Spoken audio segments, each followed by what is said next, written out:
réfléchir aux difficultés auxquelles les PME sont confrontées, évaluer l'impact des politiques et programmes menés par le gouvernement en faveur des PME et proposer des solutions opérationnelles afin de parvenir à une meilleure approche de ces politiques. Telles sont les motivations qui ont guidé la FIPME, Fédération ivoirienne des petites et moyennes entreprises, pour l'organisation de cette 4e édition des Journées nationales promotionnelles des PME et de l'artisanat JNPPMEA 2014. En effet, du 16 au 18 octobre 2014, à l'espace Latry I26 à Cocody, se sont déroulées les Journées nationales promotionnelles des PME et de l'artisanat, donnant l'occasion aux différents participants d'échanger et de s'enrichir à travers des réflexions axées sur la recherche de solutions durables à leurs épineuses préoccupations. La cérémonie d'ouverture du jeudi 18 octobre, présidée par M. Nazer Gounoubé, directeur de cabinet représentant le ministre Billon, président de ces journées, a enregistré la participation de nombreuses personnalités de structures et institutions publiques et privées. Après l'hymne national joué par la fanfare, la série d'allocutions s'est ouverte avec les interventions de M. Gauze du ministère du Commerce, qui a parlé au nom du comité d'organisation et en a profité pour remercier les organisateurs.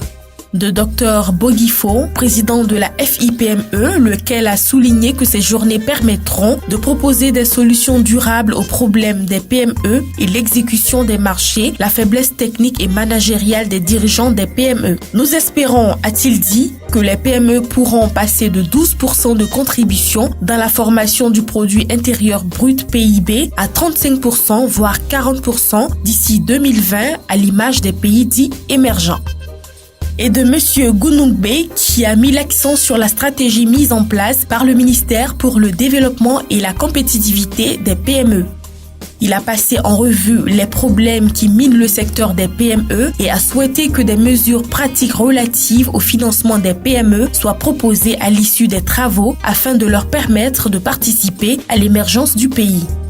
S'en est suivi la coupure symbolique du ruban donnant accès au stand des participants, stand que la délégation conduite par messieurs Gounoubé et Boguifo ont visité, prenant le temps d'une escale dans chaque stand. Après la visite des stands des PME et autres partenaires, ceux des artisans ont également reçu la visite de la délégation. L'arrivée du ministre Jean-Louis Billon, après le cocktail d'ouverture, a coïncidé avec le démarrage des ateliers scientifiques. En sa qualité de président de ces journées, il a tenu à être présent à ces journées.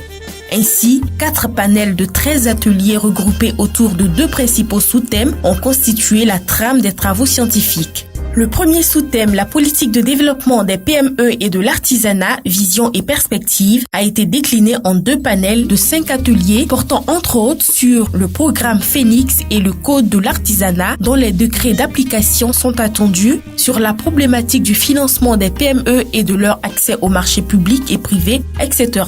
L'État doit donc créer les conditions de la confiance, élément fondamental pour favoriser les relations banque-PME et leur financement. Le deuxième sous-thème axé sur le développement et la compétitivité des PME et des artisans, les clés du succès, a été décliné en 2 panels de 8 ateliers qui ont permis d'échanger sur les difficultés des artisans et des PME dans leur quête de compétitivité et de développement durable. Pour améliorer ces insuffisances, diverses opportunités relatives à la formation, l'usage des technologies de l'information et de la communication, aux techniques d'approche et de conquête de nouveaux marchés ont été présentées. Au terme de ces panels, il faut retenir des éminents panélistes et autres experts que les PME ont un rôle fondamental à jouer dans la croissance économique des États, notamment grâce à leurs aptitudes à créer des emplois, à leur flexibilité face au changement du cycle économique et à leur potentiel de création de valeur ajoutée. L'État de Côte d'Ivoire a donc été invité à prendre toutes les dispositions idoines pour permettre aux PME de jouer pleinement leur rôle dans l'économie ivoirienne. Les JNPPMEA 2014 ont aussi été l'occasion pour les grandes fédérations de se rencontrer et de discuter de leurs problèmes communs et des solutions à proposer au gouvernement en vue d'améliorer leurs conditions de travail et de développement économique. Les assises des PME tenues le samedi 18 octobre ont servi de cadre à ces échanges à l'issue desquels est envisagée la rédaction d'un livre blanc qui, après validation, sera proposé au gouvernement. Parallèlement à ces ateliers scientifiques, le salon d'exposition-vente se tenait aussi bien pour les PME que pour les artisans qui ont eu l'opportunité de présenter leurs produits, services et autres savoir-faire aux nombreux visiteurs. L'intégration des interventions spécifiques d'entreprises a été fort appréciée des exposants qui ont eu là une opportunité de visibilité complémentaire. Toujours dans le souci de proposer des solutions aux PME dans l'exercice et la promotion de leurs activités, les structures ont choisi d'animer des ateliers spécifiques pour enrichir ces journées.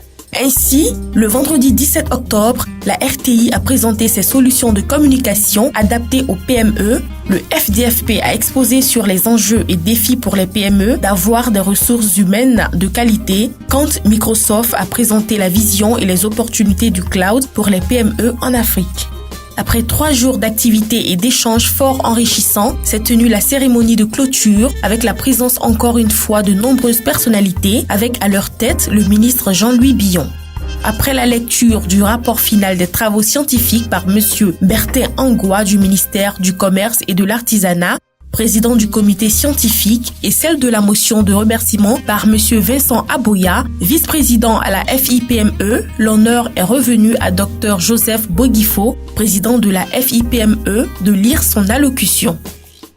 Celui-ci a transmis à l'État de Côte d'Ivoire le vœu des PME de voir le démarrage effectif du programme Phoenix avec la mise en œuvre opérationnelle de l'Agence de développement des PME sur laquelle les PME fondent beaucoup d'espoir. Suite à son intervention, le ministre Billon a procédé à la remise des diplômes aux partenaires et sponsors avant que Dr Boguifo ne remette symboliquement 2 diplômes aux artisans. Moment plein d'émotions. Puis, M. Jean-Louis Billon, ministre du Commerce, de l'Artisanat et de la Promotion des PME, a clos ses journées par un discours plein d'espoir pour les PME et les artisans. Il a présenté les grands chantiers de l'État pour positionner les PME ivoiriennes comme l'instrument majeur de la Côte d'Ivoire émergente. On peut le dire sans crainte de se tromper, cette 4e édition des journées promotionnelles des PME et de l'artisanat, dont l'organisation a été confiée à Coquillage Communication, a été un véritable succès. Le pari pris par la FIPME a été relevé. Rendez-vous est donc pris pour la 5e édition en 2015.